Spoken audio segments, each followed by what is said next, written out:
Ya, halo selamat malam. Ketemu lagi tentunya bersama saya Ozar Rizky di channel YouTube Film Kudut Haki, tentunya di acara Podcast Suaraku. Nah, Podcast Suaraku ini kali ini adalah episode ke-6 dan tentunya masih dan akan terus membahas seputar milenial dan juga pemuda Kota Tarakan yang inspiratif banget, yang bisa berhasil dan keep doing on the good track di bidangnya masing-masing dan sukses. Nah, kali ini spesial di episode ke-6 kita kedatangan seorang entrepreneur dan juga salah satu anak muda yang sangat inspiratif di Kota Tarakan, yaitu salah satu owner dari coffee maker atau kedai kopi yang salah satu yang terenak di Kota Tarakan ini.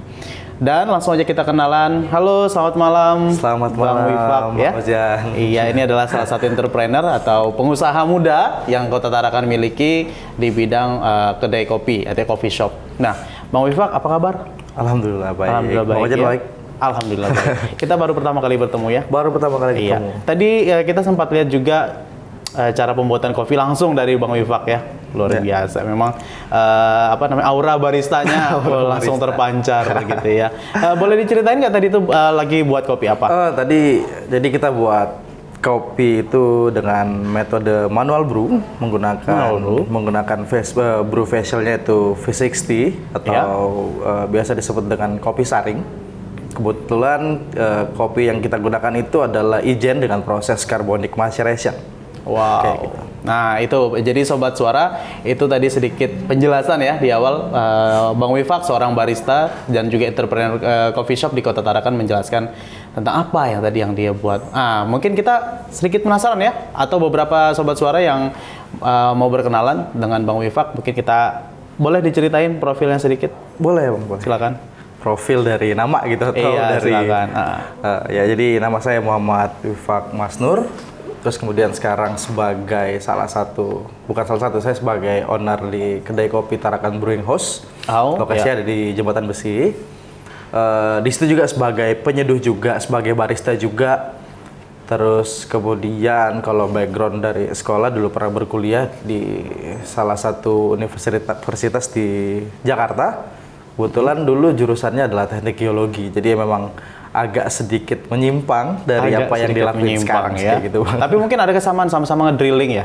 Mungkin sama. Jadi di dalam geologi itu kita ngebahas lapisan ya, lapisan batuan ya, mineral dan sebagainya. Betul, mineral dan sebagainya. Di dalam kopi juga sebenarnya ada lapisan pada saat kita menyeduh. Betul. Ya kan? Karena ada bubuk kopi, kemudian dia tersusun dan membentuk sebuah lapisan. Baik. Sehingga karena dia merupakan bentuknya butiran, sehingga dia juga memberikan suatu porositas dan permeabilitas pada saat kita menyeduh kopi. Jadi kayak gitu, kurang lebih sama sih, mirip-mirip. Kayak gitu sih, Bang. Ada tekniknya ya? Masalah teknik pasti dalam semua bidang kayaknya benar. Dan tentunya kita bareng Bang Wifak juga akan mengulik secara detail mungkin ya tentang how to serve coffee well gitu kan. Betul. Dan juga Bang Wifak ini juga kita akan ngobrol banyak soal beberapa prestasi yang Bang Wifak torehkan. Tentunya membawa nama Kota Tarakan, Kalimantan Utara gitu. Asli Tarakan, Bang Wifak? Asli Tarakan. Dari lahir di Tarakan sampai kelas 6 SD, kemudian saya keluar dari Tarakan, SMP, SMA, dan kuliah. Kemudian setelah 2 tahun kerja di sana, di Jakarta, kemudian baru balik. Oh gitu? Kayak gitu. Boleh tahu kemarin di Jakarta kerjanya sebagai penyeduh kopi juga. Oh, di mana itu? Di daerah Jakarta Selatan, daerah Kemang tepatnya. Oh, di Kemang Timur, itu di salah satu kedai kopi yang ada di sana. Oh, di kedai kopi gitu. Ya. Sebagai barista juga ya, Bang? Sebagai barista juga, betul. Selama di Jakarta, sejauh apa sih Bang Wifak ini menekuni dunia barista gitu? Memang mau fokus untuk melatih kemampuan atau cuma mengisi waktu di tengah-tengah kesibukan di sana? Ya, jadi asal mulanya nih, Bang. Jadi asal mulanya itu berawal pada saat semester kedua pada saat kuliah. Jadi semester kedua pada saat kuliah, saya jenuh mengerjakan beberapa tugas, laporan, jurnal, praktikum pada saat itu di kosan ataupun di kampus. Sehingga saya memutuskan untuk pergi untuk mencari suasana baru untuk mengerjakan soal. Itu di tahun 2013 awal, kalau nggak salah, 2012 akhir sampai 2013 awal.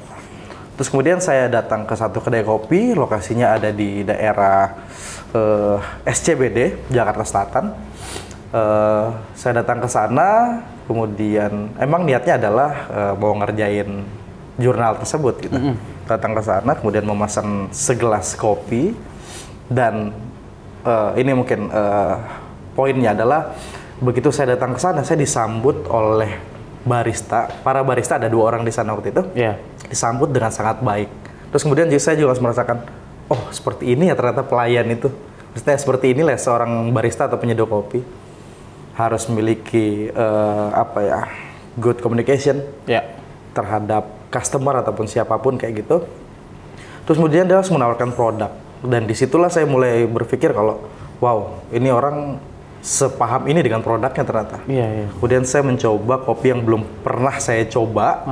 Itu kopi yang seperti ini yang tadi saya seduh, V60. Benar, V60 juga. Pada saat itu adalah kopi yang diberikan itu, saya masih ingat banget, itu Mandailing, prosesnya full wash. Full wash Mandailing. Mandailing full wash, saya disajikan, kemudian saya menuangkan gula.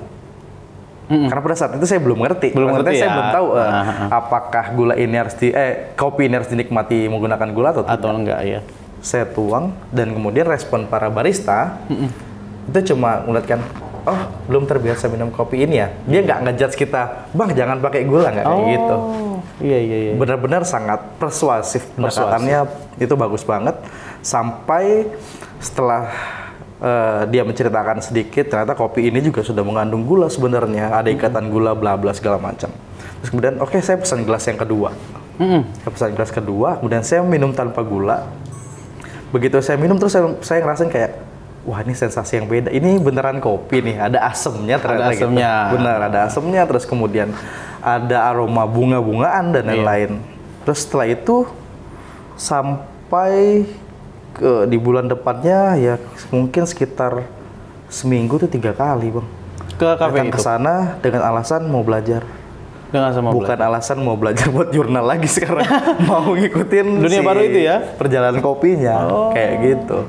Jadi kayak feel interested ke kopinya itu ya? Kayak penasaran, oh ternyata kopi itu ceritanya seluas ini gitu loh, sedetail ini gitu memang, ya? Jadi setiap, selalu ada pengetahuan baru pada saat saya datang ke kedai kopi tersebut.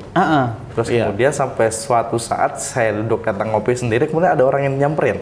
Ternyata beliau juga adalah seorang customer di kedai kopi itu, kemudian dia ngajak, bang kalau mau kita keliling-keliling yuk. Dari situ bang, kuliah saya terbengkalai. Berarti nggak selesai jadi seorang geologis saat itu? Sampai hari ini? Atau sampai hari ini sudah selesai. Kebetulan saya sudah selesai, tepatnya di 6 tahun setengah.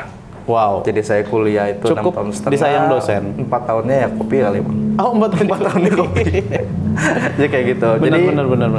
Ketemu sama orang tersebut, kemudian diajak keliling ngopi. Dari situ, wah itu sangat intens sekali. Jadi dari tahun 2013 sampai tahun 2015 awal. Ya. Tuh full bang. Coffee lover. Kopi itu. Hari-harinya kopi ya? Kurang lebih saya ngabisin uang dalam seminggu untuk kopi sekitar 500-600 kali. Wow, 1 minggu. Karena harga kopinya enggak. Iya. Karena memang semakin apa ya, maksudnya kopi itu kan disajikan kan tentunya mahal atau tidaknya itu kan kita juga sebagai orang yang ngerti kopi biasanya itu kan ngerti ya, dari kan kita belajar barista itu kan juga pasti mengeluarkan budget atau benar. Iya kan seperti itu. Dan juga untuk biji kopi sendiri itu kan juga nggak murah ya. Jadi yang perlu banget itu diedukasi ke orang banyak tentunya yang belum mengenal kopi adalah kenapa sih kopi itu bisa mahal. Nah menurut pandangan Bang Wifak seperti apa? Kopi itu bisa mahal, sebenarnya sama aja kayak kita ngomongin dari suatu kualitas produk. Jadi di dalam kopi juga ada namanya proses sortir atau proses pemilahan. Nanti biji-biji kopi yang baik gitu ya, yang baik dipisahkan, yang kurang baik dipisahkan, yang nggak baik sama sekali mungkin juga dipisahkan. Saya nggak tahu itu bahasanya apa. Kita cuma tahu kalau misalkan yang grade 1 dipisahkan, grade 2, grade 3 gitu ya kan, itu ada grade-nya masing-masing. Terus kemudian yang bikin harga kopi itu mahal yang pertama adalah mereka ngambil dari source dari petani. Iya. Ya kan kecuali kita mungkin langsung beli ke petaninya tanpa disortir gitu Bang ya. Atau dengan proses kita ngambil sendiri ke kebun. Terus kemudian nanti kita sortir sendiri itu kan butuh banyak effort karena kita harus pergi ngambil sendiri ke kebun dan lain-lain. Nah, yang bikin mahal si kopi tersebut mungkin ya karena sudah dipilah sebagus mungkin. Karena proses pemilahannya banyak dan melibatkan orang banyak menurut saya. Sampai bahkan pada saat proses roasting pun nggak sembarangan. Iya. Kita dapat kopi dari petani. Petani masuk ke prosesor. Prosesor nanti mensortir.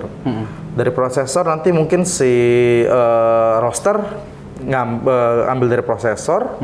Kemudian si roaster mungkin nggak langsung goreng kan, dia juga harus sortir ulang. Segala macam. Kemudian di roasting lagi, setelah di roasting nanti disortir lagi. Jadi yang bikin mahal sebenarnya adalah prosesnya. Mahal atau tidaknya juga nanti tergantung dari rasa yang dihasilkan. Betul. Kayak gitu sih. Iya. Belum lagi pada saat proses serving ke customer ya. Benar. Banyak banget teknik-teknik pengolahan ya Bang Wifak ya. Iya benar, banyak banget teknik pengolahan dan tergantung juga dari fasilitas yang diberikan dari suatu tempat tersebut Bang. Otomatis harganya akan berbeda ketika kita duduk di kafe dan duduk di pinggir jalan. Iya. Kan? Jadi memang mahal atau tidaknya tergantung kita bisa menghargai atau enggak. Iya. Maksudnya apakah kita bisa ngerti dengan proses tersebut atau enggak sih Bang.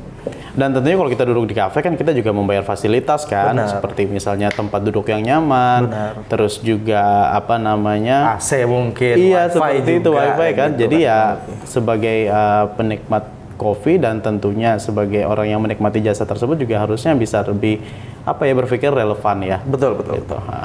Nah, berarti Bang Wifak ini mulai kembali ke Tarakan itu kapan dan mungkin bisa diceritain awal mula membentuk atau memberanikan diri untuk menjadi seorang entrepreneur khususnya di bidang coffee shop. Nah, jadi sudah bekerja selama 2 tahun di Jakarta, kemudian terdapat tawaran kerja di Tarakan.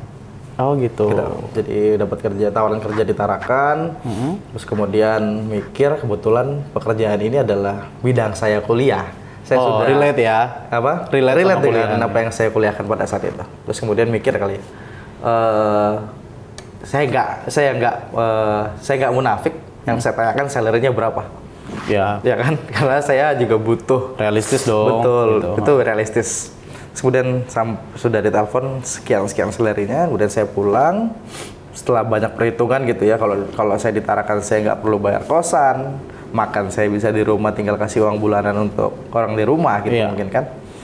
Sudah begitu saya masuk, kemudian saya ngerasa kayak kok ada yang kurang ya.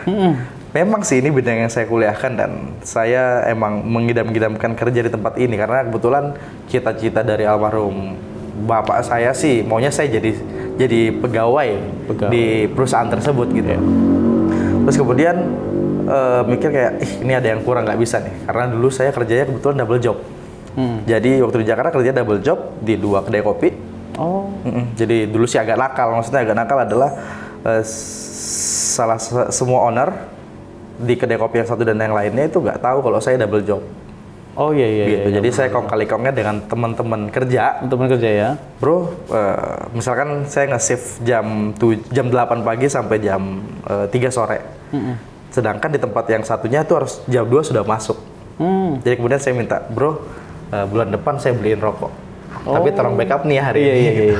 Dulu ngaturnya kayak gitu. Itu caranya nggak baik sebenarnya, cuman pada saat itu ya saya harus bertahan, saya harus nyari ilmu. Tujuan saya bukan hanya untuk mencari pemasukan pada saat itu, tapi saya mau ngelihat bagaimana caranya, apakah saya harus tahu suasana tempat tertentu gitu. Di daerah Jakarta Selatan gimana suasananya, Jakarta Barat. Karena saya yakin saya bakal balik ke Tarakan. Jadi saya harus ngerasain semuanya. Benar. Kemudian baliklah ke Tarakan. Saya ngerasa ada yang kurang karena pekerjaan tersebut. Kemudian memutuskan untuk bilang kalau mau buka kedai ini. Kebetulan memang sebelumnya di tahun 2015 saya sudah ngomong ke kakek sebagai pemilik tempat, pemilik ruko. Saya mau buka kafe. Waktu itu masih kuliah jadi nggak diizinin. Jadi emang kalau perjalanan sampai buka si TBH sih cuma karena tawaran kerja di sini. Terus saya ngerasa ada yang kurang. Kemudian saya buka. Kurang lebih seperti itu. Dan memang tujuannya adalah untuk barang-barang anak-anak kopi di Tarakan bisa untuk memajukan perkopian Tarakan. Jadi intinya adalah kita juga pengen ngasih tahu orang di Tarakan juga ada kopi loh. Kita juga main kopi loh, dan we need to be the one who can give the contribution for Indonesian coffee, kurang lebih kayak gitu. Benar-benar. Jadi banyak hal yang tentunya kita kan pemuda milenial yang bisa kasih ya. Maksudnya kita berinovasi atau kita mengerjakan sesuatu yang positif di jalan yang benar, salah satunya juga menjadi entrepreneur kopi ya, gitu ya. Dan itu menginspirasi kan Bang sejauh ini, selama TBH juga berdiri sampai sekarang, itu bagaimana efeknya ke anak muda tentunya, atau circle-nya Bang Wifak sendiri? Efeknya ke anak muda untuk kopi gitu, dari kopi gitu Bang ya? Dari kopi dan dari TBH juga. Biar bagaimanapun begitu orang datang, itu bisa jadi bahan obrolan dan itu bisa jadi bahan diskusi yang panjang banget Bang. Bahkan berhari-hari kita nggak selesai. Kayak gitu sih. Jadi kalau efeknya adalah yang saya rasakan sendiri, saya bisa ngobrol asik sama orang tanpa kenal dia, tanpa mengenal dia sebelumnya. Cuma gara-gara segelas kopi. Gitu sih. Jadi efeknya emang bisa memperluas connecting. Bahkan dulu ini cerita dan ini true story. Jadi ada orang bukan bule nyebutnya, kalau dari Malaysia nyebutnya apa ya? Pokoknya turis lah ya. Turis datang ke Tarakan, transit karena mau ke Derawan. Kemudian sebelum dia ke Derawan, dia mampir di Tarakan, terus dia nyari kedai kopi. Karena mungkin dia bingung dengan bahasa dan lain-lain, dia cuma menulis adalah kedai kopi Seduh Tarakan. Kebetulan kalau kita ngertiin Tarakan Brewing House, itu keluarnya adalah Tarakan Seduh Kopi gitu kan. Jadi yang keluar TBH. Bayangin Bang, dia itu jalan dari Simpang 3 sampai ke TBH cuma buat nyari itu. Jadi kemudian jauh. Kita ngobrol bla bla segala macam. Dia cuma cerita kalau saya itu pencinta kopi, saya suka kopi bla bla segala macam. Ngobrol. Jalanlah ke Derawan, balik ke Malaysia. Sampai Malaysia dia beli alat kopi Bang. Sebegitu. Terus dia bilang, bulan depan saya mau tes market, saya bakal jualan di pasar. Saya tertarik untuk jualan kopi, saya bisa kenal banyak orang, saya bisa tahu banyak pengetahuan, dan ternyata ternyata ya kopi itu juga bisa bikin ya itu tadi relasi yang sangat kuat dan punya ikatan kayak gitu sih Bang. Benar-benar. Ada sesuatu yang sangat menarik ya tentunya di kopi ya. Dan kopi itu kan sifatnya tidak monoton ya. Kita bisa berkembang membuat banyak varian dan menu baru seperti itu. Nah, bicara soal menu atau varian yang Bang Wifak sendiri geluti, mungkin bisa di-share ke sobat suara juga yang mungkin memang belum familiar atau masih awam ya tentang dunia perkopian. Mungkin menu-menunya apa aja yang Bang Wifak saat ini serving di TBH? Saat ini sih ada menu non-coffee dan coffee. Cuman memang karena belajarnya dan memang niatan buka si Tarakan Brewing House ini kopi, jadi memang saya mengutamakan kopi. Tantangannya sangat berat karena misalnya gini Bang, datang gitu, Mas, menu yang favorit di sini apa? Gitu. Terus pasti datang muncul pertanyaan kayak, ini orang minum kopi Arabica nggak ya? Itu kan jadi pertanyaan berat bagi saya.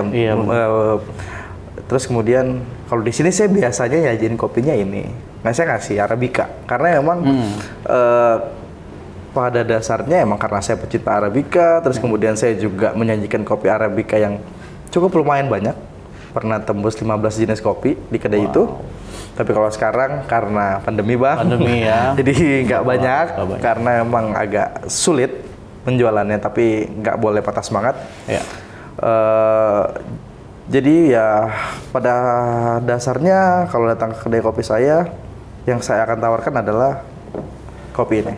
Karena dari kopi ini kita bisa banyak cerita Bang. Benar.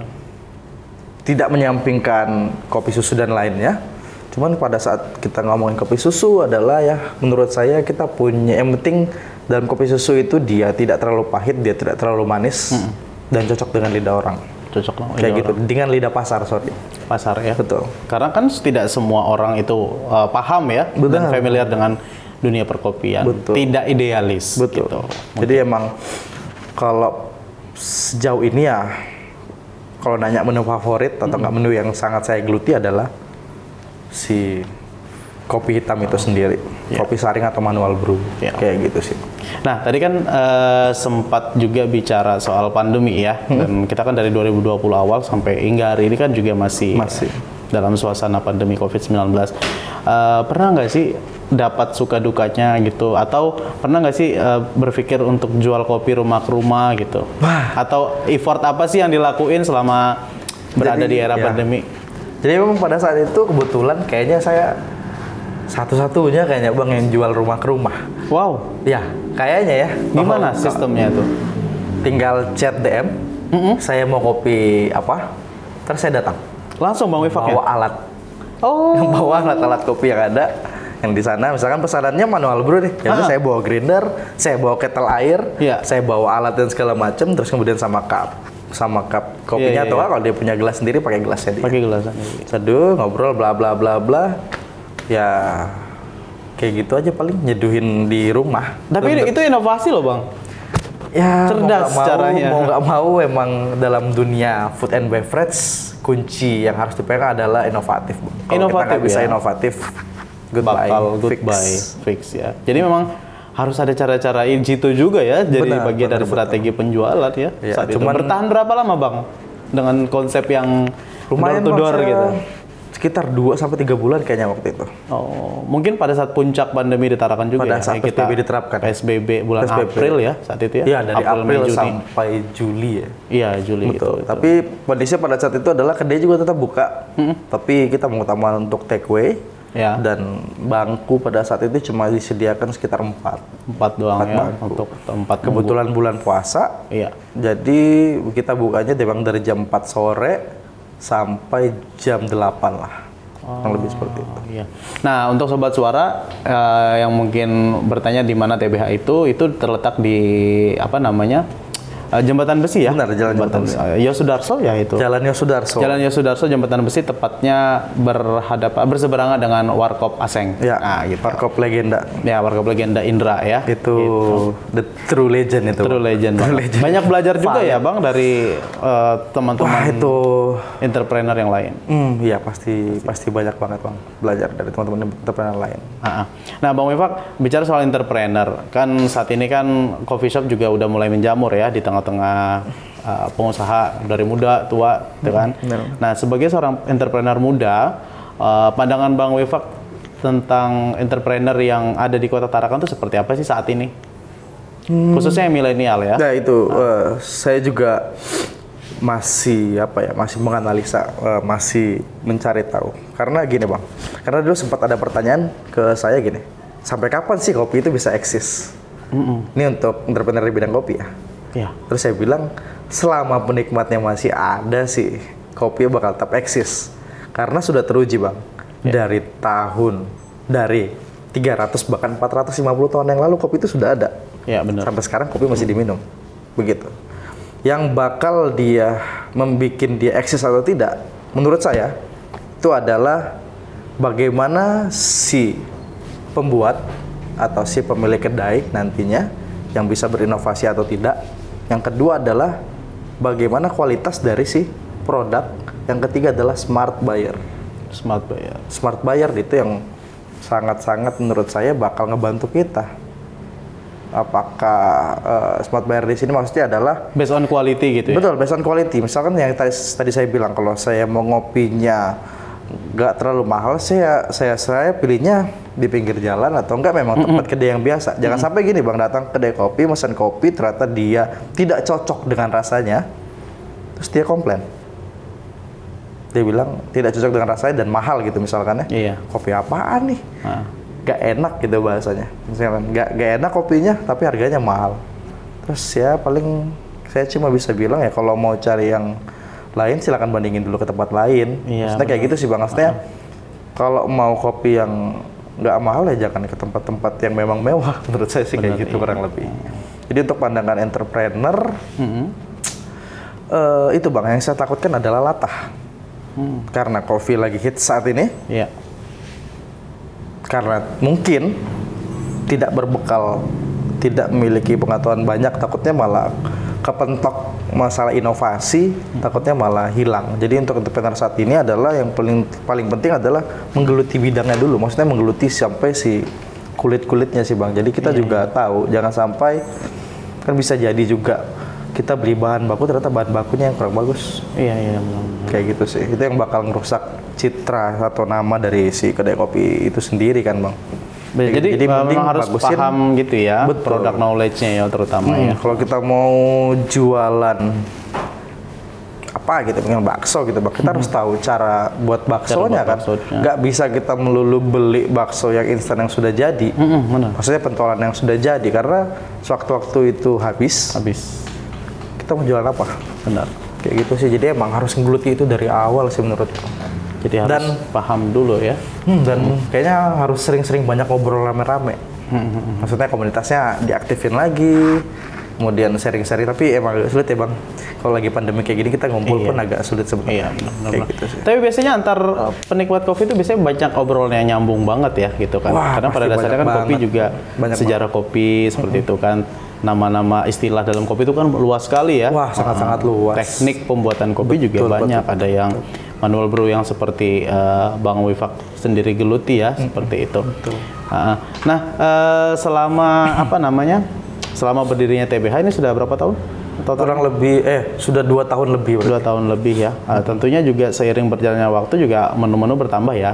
Menu-menu bertambah. Dulu itu saya punya menu hanya 9. Sekarang berapa Bang? 45 Bang. Wow, luar biasa. Karena saya harus jualan saat ini.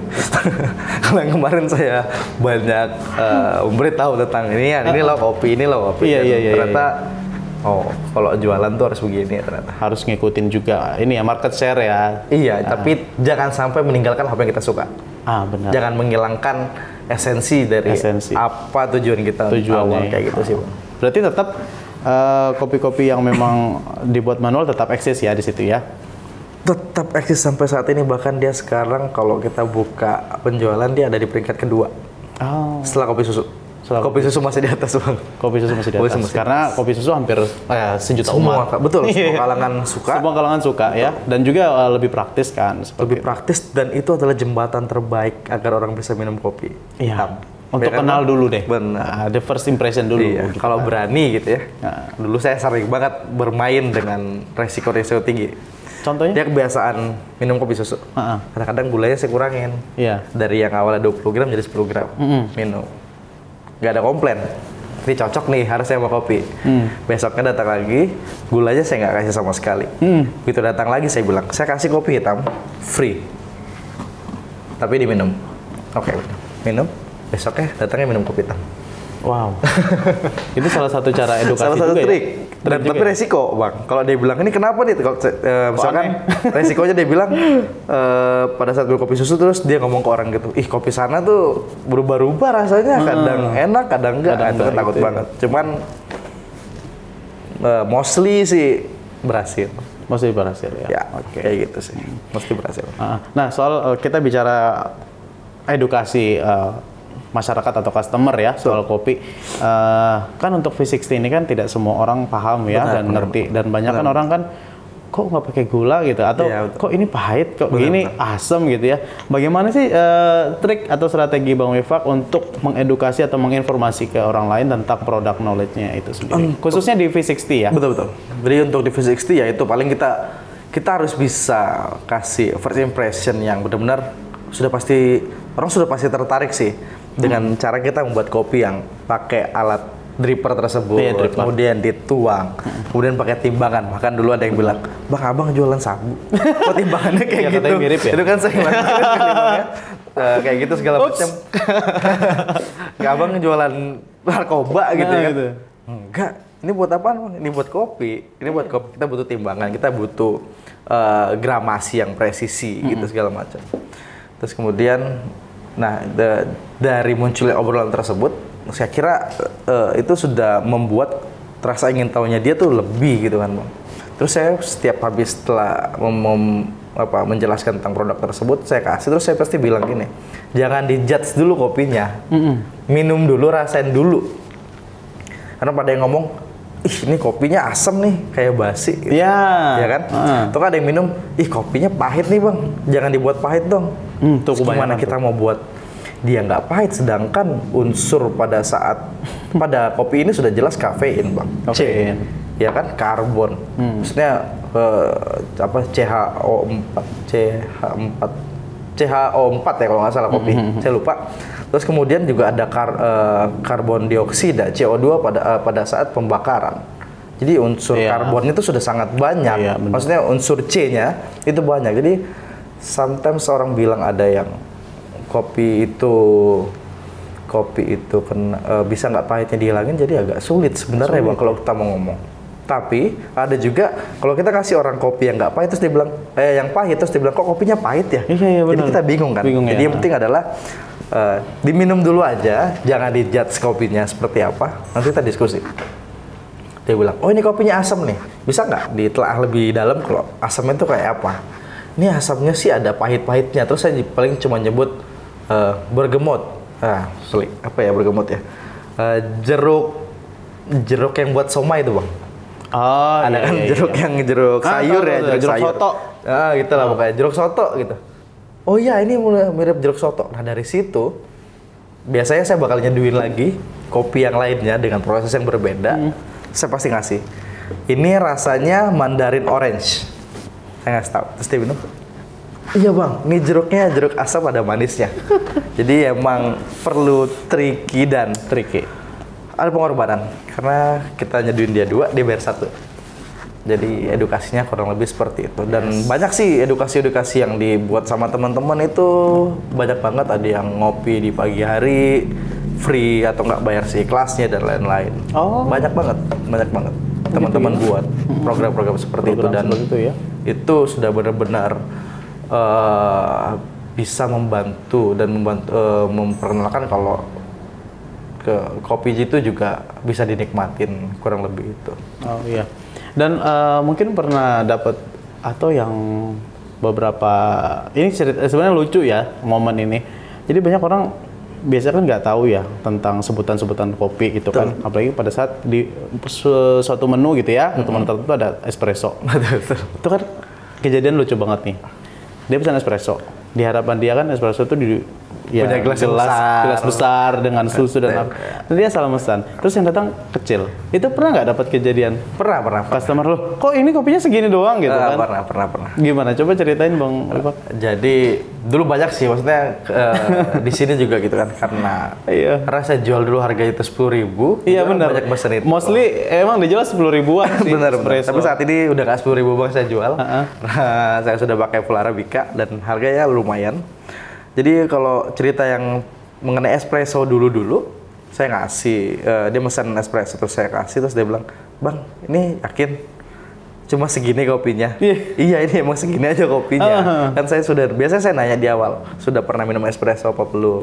Kayak gitu dulu bang, ditanya di awal, jangan sampai, itu makanya saya bilang kalau seorang barista atau seorang penyeduh itu harus punya good communication. Betul. Kayak gitu kan. Jadi emang terus habis itu harus punya product knowledge, terus kemudian harus humble dan harus punya punya motivasi lah, itu seperti itu untuk mengembangkan dirinya untuk lebih baik lagi. Setuju. Terus bagaimana caranya begitu orang datang pesan espresso kita nggak tahu, otomatis kan itu bisa jadi bahan obrolan sebenarnya. Jadi kita tanya dulu di awal, misalkan pernah minum espresso apa enggak. Kita jelasin aja espresso itu ekstra kopi yang cuma 30 mili. Tapi rasanya bisa bikin melek 2 hari gitu misalkan kan, dibuat bercanda mungkin. Terus kemudian ada nggak yang lebih soft dari itu? Ya kita bisa nawarinnya ya americano atau enggak yang lain-lain seperti itu. Kejadian lucunya ya pas gitu ngasih dia bilang, ya bang dikit banget kopinya. Terus saya paling cuma jawab, kan tadi di awal saya sudah bilang. Ya kan, masih mau tetap pesan, mau gimana? Ya ujung-ujungnya kita kasih air, terus dia masukin kopinya di air, terus habis itu diminum. Terus habis itu, bang ada susu, kasih susu lagi. Jadinya kopi susu juga? Kopi susu juga, tetap bayarnya harus harga kopi susu. Nggak bisa jadi bayar ini espresso. Udah lama jadi pandan atau karamel latte. Betul, bisa jadi itu bang. Iya. Mungkin kita boleh nyobain? Boleh bang. Untuk ini sendiri, Sobat Suara, ini adalah apa? Kopi susu dari... Itu kopi susu, jadi nama kopi susu yang... Apa ini? Dulu sebelumnya itu ada kopi selang. Kopi selang. Kopi selang kita nyebutnya kopi selang. Kita kopi selang itu biasa pakai gula aren dan lain-lain sama. Nah, terus kemudian saya berpikir, udah banyak nih kayaknya kopi selang ke kopi susu gula aren gitu ya. Iya, banyak banget. Saya mikir kayaknya harus diganti nih. Jadi kebetulan baru minggu ini juga launching. Namanya adalah Esperanka. Esperanka. Diambil dari kata apa tuh? Esperanka itu sebenarnya bahasa Bolivia kayaknya Bang. Latin ya? Kayaknya Latin. Kalau di Inggrisin hope. Kalau di Indonesia ini artinya harapan. Kayak gitu, harapan. Oke. Jadi Esperanka itu juga bisa diartikan sebagai singkatan adalah Espresso Arabica. Jadi espresso yang berdasar menggunakan kopi Arabica. Full Arabica. Ya, kayak gitu. Oke, kita cobain dulu ya Bang ya. Siap Bang. Nah, Sobat Suara, ini saya mau nyobain Esperanka dari Tarakan Brewing House, tentunya bareng Bang Wifak. Bismillah.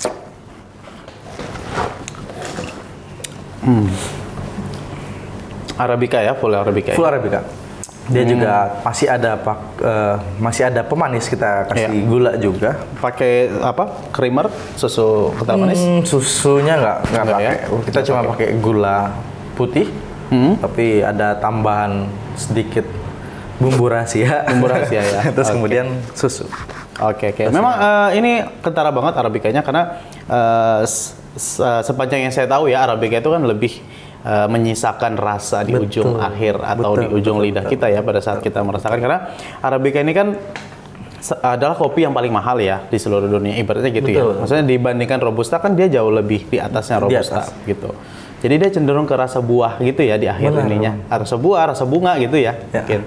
Jadi emang untuk saya buat deskripsinya itu dia pada saat masuk ke mulut itu dia ada seperti rasa pisang yang matang.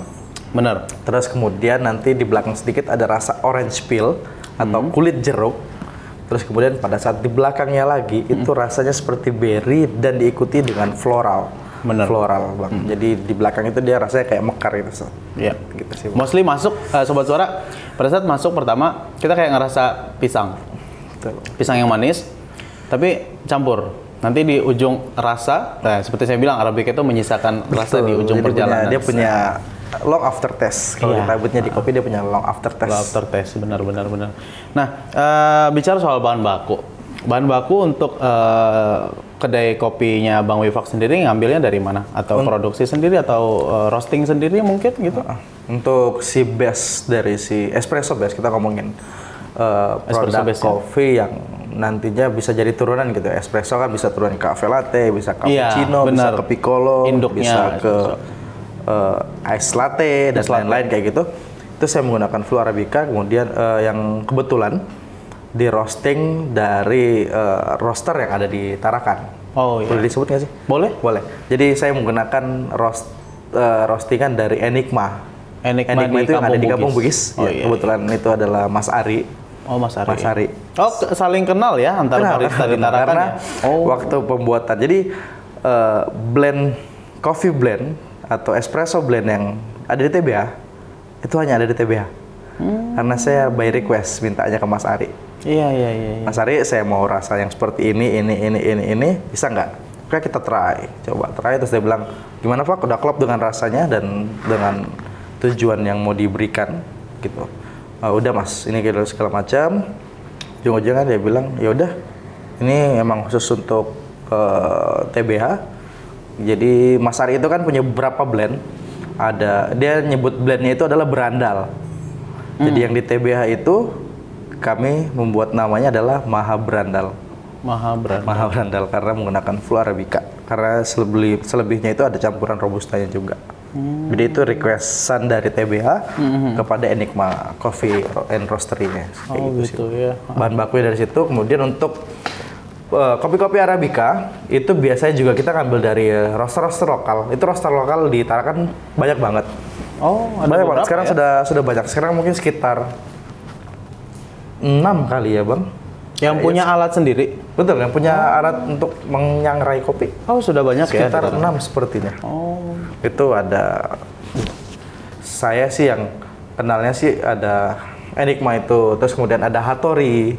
Oh iya, Hattori. Terus kemudian ada Malika. Malika itu yang di belakang Hang Tua. Kalau Hattori itu Bang Topan itu ada di basement dari Kopi Juang. Kalau tau Kopi Juang yang di apa sih namanya, samping Hotel Makmur ya. Itu di bawahnya tuh ada tuh di situ. Terus kemudian ada lagi itu roastery baru itu Lagaligo. Lagaligo itu ada Lingkas, sekarang udah ya di Gunung Lingkas sudah ada roastery juga sendiri sekarang. Kurang lebih kayak gitu, Bang.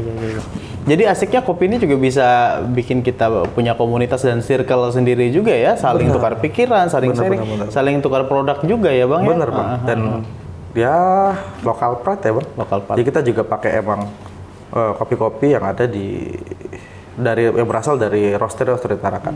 Tapi nggak menutup kemungkinan juga saya ngambil dari Jakarta itu ada dari Kopi Shop, namanya Kopi Shop. Itu saya ngambil juga dari sana. Terus kemudian dari teman-teman yang ada di Surabaya juga saya juga biasa ngambil kopinya, bahkan sampai ke daerah Jogja juga. Jogja juga saya ngambil. Dari Sulawesi mungkin kopi Toraja juga enak. Wah, belum nyoba? Toraja udah nyoba ya? Sering nyoba. Toraja, Pasongken itu enak juga. Toraja banyak banget Bang sekarang, ada Sapan. Benar banyak banget sekarang. Saya pernah punya pengalaman ngambil dari petaninya langsung, kebetulan teman orang Toraja gitu kan. Terus ngirimnya emang bener sangrai manual, roastingnya manual. Benar. Dan juga cukup enak banget kalau ditubruk, Bang. Pasti itu enak banget kemarin itu. Apalagi minumnya di kebun. Benar, dia katanya ini disangrainya manual loh gitu, pakai ini kuali sendiri gitu. Ternyata mantep juga. Mantep banget pasti. Karena mereka pasti buatnya pakai hati. Jadi emang dalam kopi selain ingredients, IQ ingredients dan emotional question ingredients itu juga penting. Wow. Jadi nggak cuma semerta-merta ilmu, tapi hati juga. Ternyata kopi emang bener banyak banget filosofinya ya. Bener, Bang. Sampai ada buat quotes. Tapi ada filmnya ya, filosofi kan, kopi. Ada filosofi kopi, terus kemudian biasanya orang posting kopi ada tulisan quotes gitu. Iya, quotes banget emang. Emang cocok banget. Iya. Jadi ada pepatah bilang, don't judge a people before taking a cup of coffee together. Wah, jadi jangan pernah menilai orang dulu gitu kan, sebelum minum kopi bersama gitu. Nah, setuju ya Bang Wifak ya? Setuju banget ya. Okay. Saya jadi ketagihan loh. Jadi teman-teman sobat suara yang pengen nikmatin segelas kopi ya dengan harga cukup terjangkau bisa langsung ke TBH aja dan ketemu bareng barista kece kita dong. Barista kece. Nah, bicara soal perjalanan di dunia barista, kan kita sering tahu ya di barista itu kan kadang ngadain kompetisi gitu ya. Championship seperti itu. Sejauh Bang Wifak sendiri menjadi seorang barista profesional, itu pernah ngikut gak championship atau perlombaan dan sejauh apa prestasi yang sudah ditorehkan? Mungkin bisa dibagi ke sobat suara. Jadi kita ngebahas barista dulu, Bang. Yes. Jadi seorang barista itu kan seharusnya ada sertifikatnya, Bang. Jadi barista itu kan adalah profesional job ya, pekerjaan profesional yang membutuhkan certified. Yeah. Jadi sejauh ini saya belum punya certified. Jadi saya juga agak gimana gitu mikirnya kalau ternyata saya pun mau dikatakan seorang barista, saya belum punya certified. Agak insecure ya? Iya benar Bang ya, insecure kalau kata-kata anak zaman sekarang insecure gitu ya. Tapi saya dikasih pencerahan oleh teman bahwa dia bilang untuk menjadi seorang barista itu ada 2 jalur yang secara apa sih namanya? Kalau dalam dunia pendidikan itu namanya sih intinya dia bilang ada yang jalur dari kompetisi, satu lagi kompetensi. Kompetensi itu yang kita ngikut kelas, dan segala macam kelas, kemudian ada ujian dan lain-lain. Ada lagi yang kompetisi. Saya bilang kebetulan kan Mas Wifak sudah pernah menjuarai salah satu kompetisi yang pernah juara, Bang? Alhamdulillah Bang, dari waktu itu rezekinya lagi bagus mungkin. Iya. Nah, menjuarai itu jadi memperkenalkan itu sekalipun skalanya masih regional Kalimantan Timur mungkin pada saat itu sudah bisa dinyatakan sebagai seorang barista. Gitu sih. Karena memang biasanya kalau mencari lowongan barista biasanya juga yang dicari yang berpengalaman 2 tahun. Berpengalaman 2 tahun ya. Kayak gitu sih dia bilang. Dan 2 tahun itu cukup banget ya untuk pemula untuk mengenali kopi gitu kan atau? Cukup banget kalau kita belajarnya benar dan gurunya tepat mungkin kayak gurunya gitu. Tepat ya. Betul. Karena dalam dunia kopi kita juga butuh mentor yang baik, dan kebetulan banyak banget mentor saya dari belajar dulu awal di Jakarta, terus kemudian balik ke Tarakan sini, bahkan pada saat lomba pun saya masih mencari mentor. Iya dong. Karena orang kopi itu nggak bisa bang, kita jago sendiri, kita bisa roasting kopi sendiri, bisa nyeduh yang enak sendiri. Benar ya, nggak bisa ya. Saya bilang nggak bisa, karena dalam kopi adalah teamwork. Contohnya adalah kita butuh itu kopi 15 gram untuk bikin dia tuh bisa enak, atau enggak kita butuh 12 gram. Nggak mungkin cuma sebiji kopi bisa enak, harus ada temannya bang. Yes. Kayak gitu. Harus ini ya, berafiliasi. Betul, kurang lebih kayak gitu. Nah, sejauh after menang atau dapat achievement di barista tersebut, apa sih efeknya gitu? Apa maksudnya hal-hal yang didapat dari efeknya adalah kompetensi itu? Jadi berangkatnya itu memang karena saya mau menguji apakah yang saya pelajari ini sudah bisa diterima dalam kompetisi, apakah saya sudah bisa diakui oleh para juri yang pada saat itu. Dan ternyata alhamdulillah seduhan kopi saya terpilih kan bang pada saat itu. Efek besarnya adalah ini sekali lagi manfaat yang kopi berikan kepada saya menurut saya. Saya ke Samarinda itu tempat tinggal, bahkan alat dipinjamkan semua dari teman-teman yang ada di Samarinda. Teman-teman kopi yang saya belum pernah ketemu. Dari jejaring? Bahkan range umur saya dengan dia itu beda sekitar 15 tahun. Wow. Saya datang ke sana karena dapat kontaknya dari teman, saya hubungin, dia bilang nanti malam ke rumah. Terus saya datang ke rumahnya, dia bilang, apa aja alat yang mau kamu pakai? Bener om, disuruh milih, saya manggilnya om gitu. Ada namanya Om Udin, itu baik banget orangnya. Terus dia bilang, iya, ini pilih aja mau pakai yang mana. Ini mau pakai ini enggak gitu. Mau pakai grinder ini enggak? Ini saya burnya saya sudah ganti bla bla segala macam. Boleh om, boleh. Saya pakai. Saya latihan di tempatnya dia. Minjem kettle-nya dia untuk latihan. Minjem kettle-nya ya. Terus jadi itu manfaat dari kopi. Saya nggak kenal orang pun tadi karena kopi memperluas jaringan. Benar, dan itu memang teman-teman kopi yang ada di Samarinda itu ngebantu saya banget. Buat bisa dapat juara. Jadi emang juaranya itu pun ya dibantu oleh teman-teman yang ada di Samarinda dan dibantu juga dari teman-teman yang ada di Tarakan sebelumnya. Kurang lebih seperti itu bang. Iya. Dan tentunya buat kopi ini memang juga menghasilkan sebuah seni ya. Dari buatnya aja kayak tadi kan kita lihat Bang Wifak coba demoin membuat V60 gitu ya. Tentunya dengan alat drippernya juga, terus juga kettle. Bagaimana membuat agitasinya dengan baik seperti itu kan. Bagaimana juga menimbang bahwa kopi ini dapat sebuah tontonan yang menarik kalau saya rasa ya bang. Memang itu adalah sebuah seni menjadi kopi juga jadi jatuhnya ya. Jadi apalagi kalau orang kan beli kan pasti ngeliat, wow, ternyata kopi itu ditimbang, ternyata ada ukurannya, ternyata ada rasionya. Itu sebenarnya yang bisa menjadi ini ya, sebuah apa namanya, bahkan penariknya gitu. Bahkan tidak hanya seni dan scientific masuk ya. Karena matematika juga.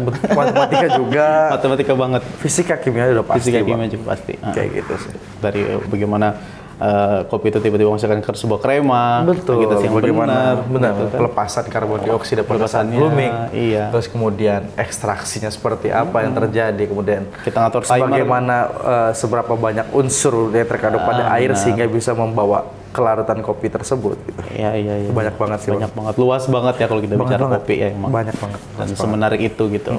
Nah, bicara soal entrepreneur dan kaitannya dengan sosial media nih. Dan hampir sekarang kan siapa sih orang nggak pakai sosmed ya, apalagi mostly Facebook atau Instagram lah bisa dikatain.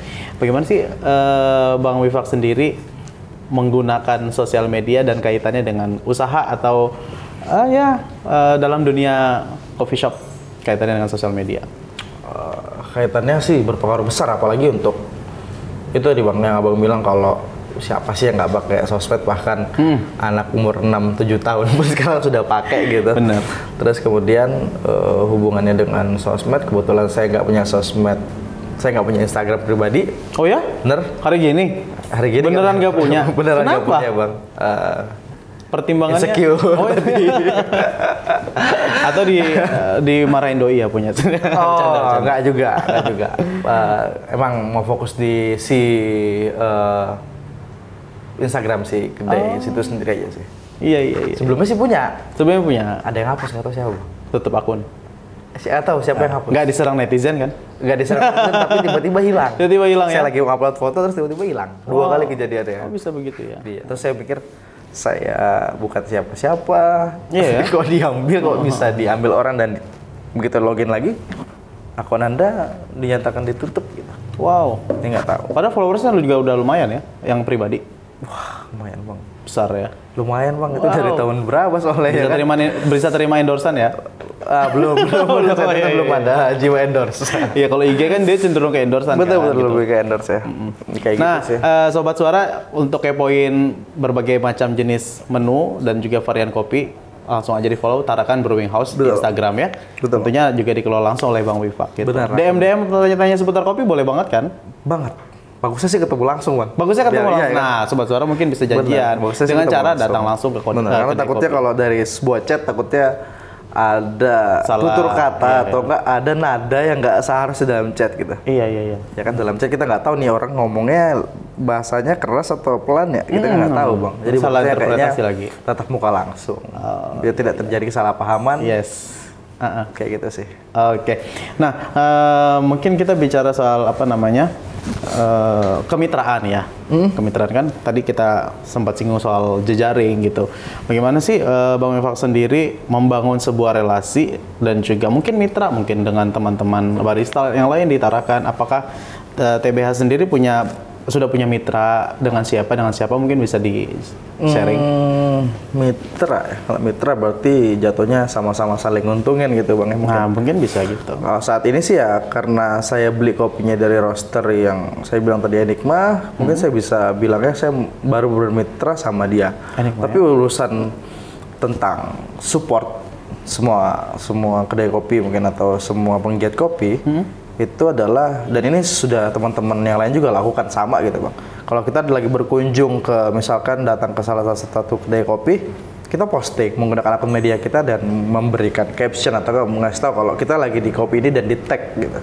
Jadi emang saling supportnya ya, mungkin kita berkunjung ke kedai kopi tersebut, terus kan banyak tuh, Bang, caption yang kayak silaturasa atau enggak nyobain kopi di sini, kayak gitu-gitu sih. Jadi kalau untuk urusan mitra, karena kebetulan saya menggunakan roasterinya, menggunakan kopi yang disangrai langsung oleh Enigma, saya baru bisa bilang kalau saya bermitranya sama beliau. Tapi untuk hubungan perkopian lainnya, ya kita semua saling berapa? 160 kedai kopi di Tarakan itu. Ini survei saya terakhir. Ya. Januari minggu pertama. Oh iya. Itu ada 160 kedai kopi di Tarakan. Di Tarakan itu kita bahkan bisa dibilang, ya ngumpul sih nggak mungkin semuanya ngumpul, tapi setidaknya ya pasti ada hubungan yang terikat dari kita semua, kayak gitu sih orang lebih, Bang. Karena ya itu tadi induknya adalah ngomongin bahas tentang perkopian. Betul. Ya. Tentunya sejarahnya juga kenalnya sejarah yang sama, istilah-istilah yang ada di dalam dunia perkopian juga sama gitu ya. Nah, untuk harapan Bang Wifak nih untuk entrepreneur muda yang ada di Kota Tarakan, tentunya apa sih khususnya yang mungkin baru mau mulai usaha di dunia perkopian, apa sih yang perlu disiapkan gitu, Bang, untuk teman-teman milenial atau anak muda? Yang perlu disiapkan adalah niatnya dulu, Bang. Niatnya ya, itu dulu. Jadi, dan kita harus memahami bahwasanya hukum alam. Hukum alamnya adalah yang pertama itu, Bang, setiap hari orang butuh makan. Itu yang pertama. Yang kedua, tidak setiap hari orang butuh kopi. Jadi sometimes kita udah buka kedai kopi, terus gagal, kita harus ingat dulu tadi. Setiap hari orang butuh makan nggak? Dia nggak butuh kopi setiap hari. Jadi kalau suatu waktu gagal ya itu udah kelawan hukum alam. Kalau memang mau kaya dan mau laku mungkin jualannya jangan kopi. Jadi memang perlu mental yang sangat kuat karena bisnis kopi tidak semudah menggiling kopi mungkin ya. Menggiling kopi tinggal nyalain, masukin gitu ya. Tidak semudah itu, Bang. Karena banyak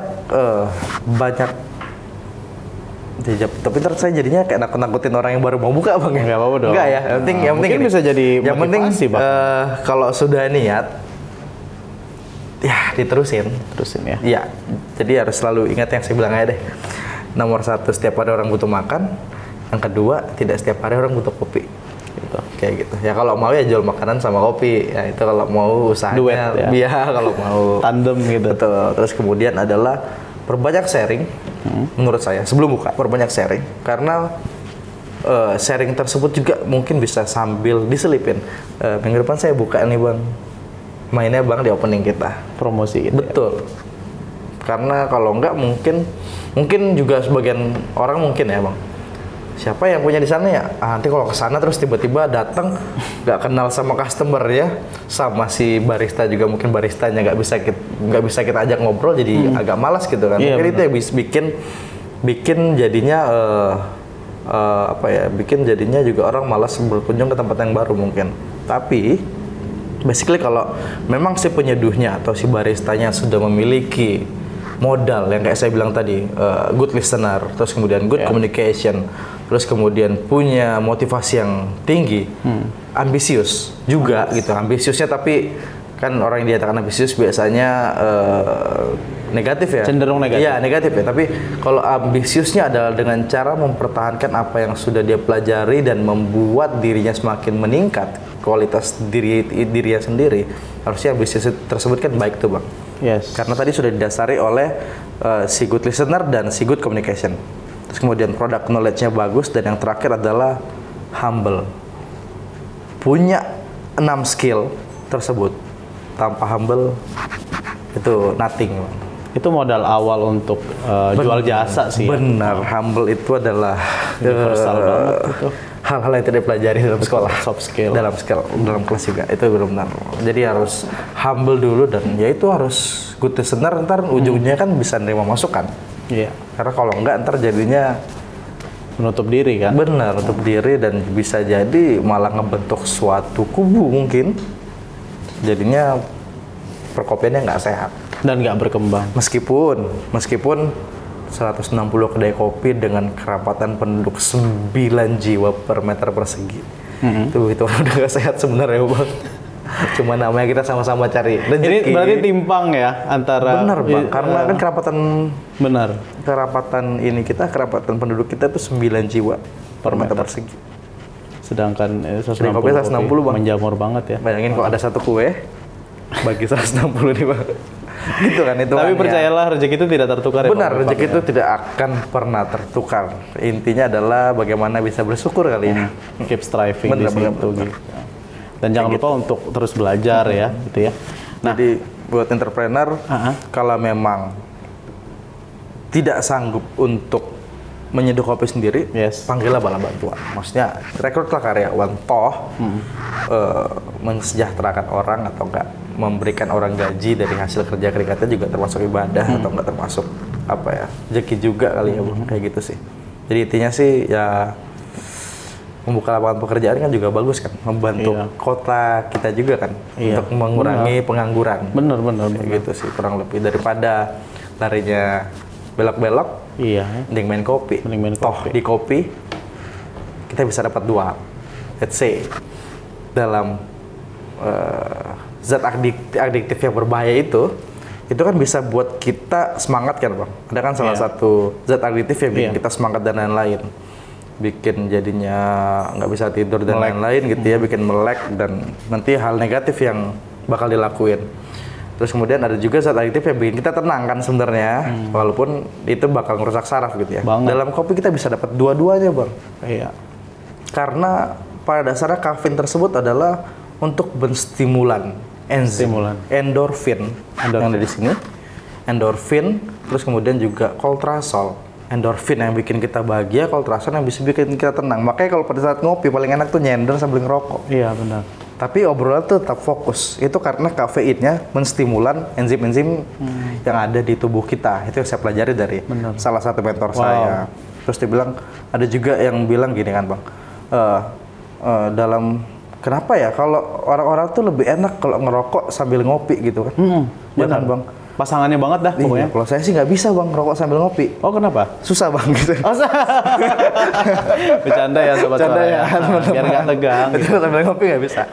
Nggak bisanya ngopi dulu. Ngopi dulu. Iya gitu. Itu candaan mentor-mentor saya juga. Karena kalau kopinya diseduh mati nanti barangnya kan. Benar. Jadi ya kayak gitu karena si zat adiktif yang ada di rokok juga kan memang stimulan si endorfin. Jadi ibaratnya endorfin kita tuh dihajar 2 kali. Wow. Jadi makin kayak gitu makin senang. Dan juga tidak merusak ini ya ibaratnya dengan dibandingkan zat adiktif lainnya yang sangat berbeda dalam jangka waktu yang karena hal pendek. tersebut masih mungkin terhitung wajar kali ya. Iya. Nah, itu mungkin juga jadi pesan buat teman-teman muda di Tarakan ya, milenial untuk ya mungkin yang sekarang masih terjebak di dunia tersebut mungkin bisa bisa gabung di dunia hitam. Bisa gabung di dunia hitam kan dunia kopi. Dunia kopi maksudnya. Gitu. Daripada di dunia itu kan negatif banget. Benar, dan gitu. merugikan orang lain, merugikan diri sendiri juga. Mending gabung di kopi dapat cuannya, dapat ilmunya, dapat tenangnya juga tentunya. Oke. Nah, mungkin harapan buat kedepannya untuk anak muda Tarakan seperti apa sih? Jangan takut untuk mencoba gitu atau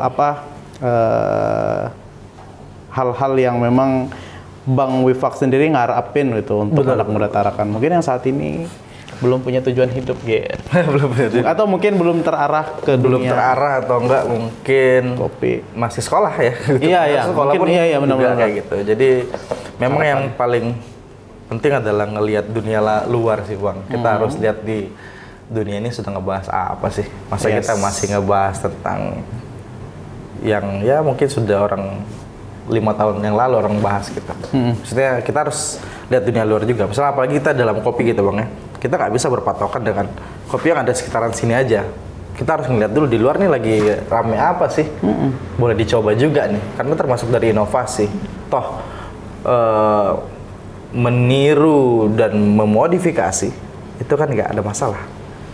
Yang penting effort ya. Iya, kita kan ngulik dan segala macam. Terus ngajin ke orang dan bahan bakunya yang kualitasnya bagus. Intinya kita ngejual rasa juga gitu. Jadi memang nggak semerta-merta mungkin gitu Bang, nggak semerta-merta cuma karena mau jualannya aja, tapi kita juga ada ilmu yang kita pelajari dari dunia yang di luar Tarakan kayak gitu sih kurang lebih. Tentunya banyak belajar ya. Benar, dia sih banyak belajar. Sobat suara, sekarang pun, sobat milenial. Jadi kalau sekarang pun masih banyak jurnal-jurnal atau enggak pengetahuan kopi yang masih saya baca karena mereka sudah sangat jauh banget Bang. Iya, never stop learning deh sudah luar biasa lah pokoknya. Iya. Masa kita masih mau bergelut dengan masalah takaran gitu ya? Benar. Nah, tadi kan kita sibuk banget ya bahas tentang dunia perkopian. Nah, saya dengar nih Bang Wifak ini adalah pernah juga berkecimpung di dunia band ya? Iya, mungkin bisa diceritain sedikit gitu? Dulu memang dari SMA, bukan sih, dari SD sebenarnya sudah suka nyanyi gitu. Oh, suka nyanyi. Wah, nanti bisa nih sebelum closing kita suruh nyanyi ya. Mudah-mudahan Bang. Saya nggak malu dan grogi Bang. Cerita sedikit deh tentang. Terus kemudian di SD gitu ya, SD dulu juga nyanyi, terus SMP nyanyi. Kesampaiannya itu di kelas 2 SMA. Masuk ke band inti yang ada di SMA saya waktu itu. Jadi SMA saya itu punya grup band dari namanya dulu Student Selection Band. Student Selection. Terus kemudian saya siswa-siswa yang terpilih. Habis itu keluar dari SMA. Ya. Terus kemudian ngeband sama teman-teman yang di Jakarta, sempat manggung berapa kali. Apa namanya? Nama apanya? Nama grup bandnya? Mungkin ada di YouTube. Banget Bang, lu ganti-ganti. Di YouTube ada? Di YouTube ada? Tapi yang buat ngasal gitu. Maksudnya memang saya influencer musik saya adalah blues dan blues. Ada Jimi Hendrix gitu ya, Jimi Hendrix. Jadi dulu itu ada Jimi Hendrix and the Experience. Jadi teman-teman itu ngasih nama di YouTube juga ada Wifak Masnur Experience gitu. Tahu ngasih tulisannya karena emang influencer saya waktu itu adalah Jimi Hendrix dan kiblatnya ke sono ya. Dan musisi blues lainnya. Seperti itu sih kurang lebih Bang. Mungkin bisa nyanyi dengerin dong. Ada gitar kita penasaran. Wow, tentunya ada gitar. Aduh, mundur dikit kali ya? Iya, mundur dikit boleh. Kalau jelek maaf ya Bang? Gak apa-apa. Kan ini bukan audisi. Saya butuh buka lirik, saya nggak hafal liriknya. Iya. Boleh. Ini tetap alirannya blues ya? Blues.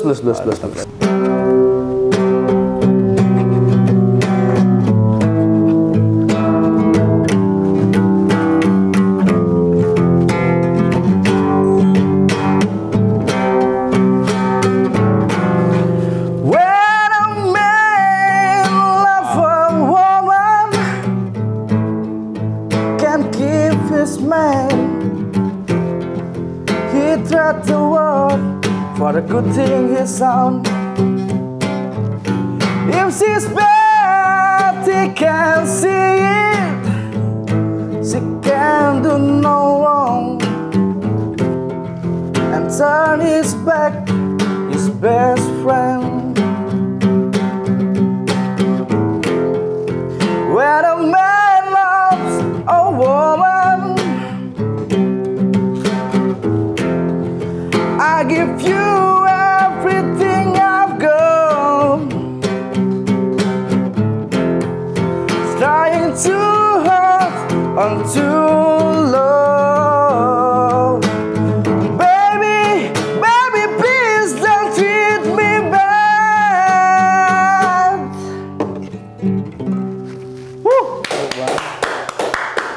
Saya sih yes.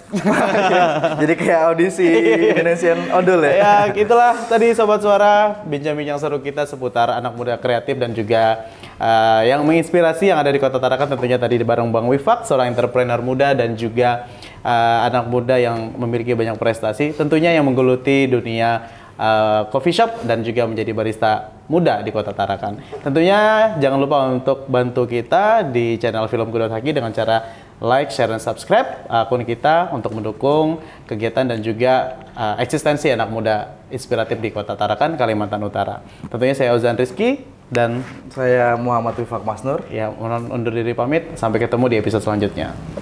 Thank you. Thank you.